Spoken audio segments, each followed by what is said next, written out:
শোন, জামাই যখন রাত্রেবেলা শুতে যাবে কানেতে 20 মন্ত্র ঢেলে দিবি। 20 মন্ত্র? 20 মন্ত্র সেটা আবার কি মা? জামাই ঘরে আসুক, আমি যে কথাগুলো বলবো সেই কথাগুলো রাত্রেবেলা জামাইকে শোয়ার সময় শোনাবি। মা, ওই তো তোমার জামাই আসছে। আরে শাশুড়ি মা, আপনি কখন এলেন?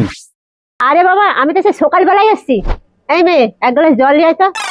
যা, এখনো দাঁড়িয়ে আছিস? আচ্ছা আচ্ছা, এত ব্যস্ত হওয়ার কিছু নেই। আচ্ছা জামাই, তুমি যাতে পরিশ্রম করছো, ভবিষ্যতের কথা কিছু ভেবেছো? আজ 4 পা আছে, কাল 6 পা হবে।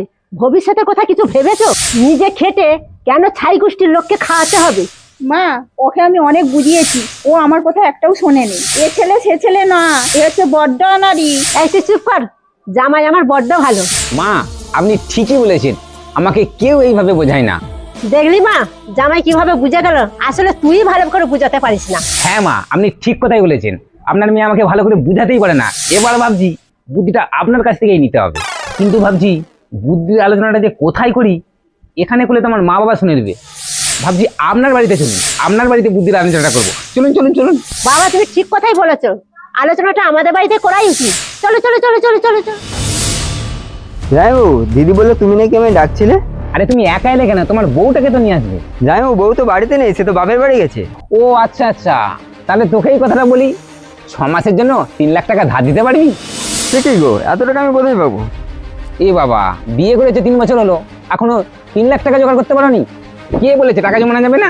এই তো বিয়ে করে আমি দিব্যি টাকা জমাচ্ছি, বিয়ের পরে আলাদা হয়ে গেছি, তুমিও আলাদা হয়ে যাও, তোমারও টাকা প্রচুর জমে যাবে।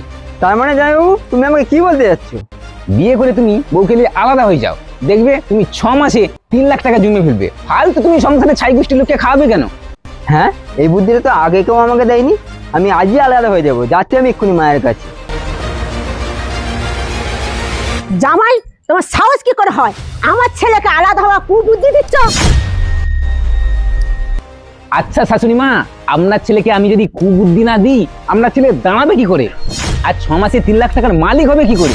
আচ্ছা জামাই, আমার ছেলে দাঁড়াবে কি না দাঁড়াবে তুমি বলার কে, সেটা আমি বুঝবো। আচ্ছা মা, আমার সংসারে ঢুকে আপনি কেন খন্তা মারছেন? আমি কি করে টাকা ইনকাম করব, আমি কি করে টাকা জমাবো, আমি কি করে কাজকাম করব, সেটা আমার বাবা মা বুঝবে, সেটা আপনি বলার কে? আচ্ছা জয়ন্তী, তোমাকে একটা কথা বলি, তোমার শখ আল্লাহর চাহিদা যদি না মেটাতে পারি, তখন তুমি আলাদা হওয়ার স্বপ্ন দেখবে। তারপরেও যদি শখ আল্লাহ না পূরণ করতে পারি, তখন তুমি ছেড়ে দিবে, এ সংসার আর করতে হবে না।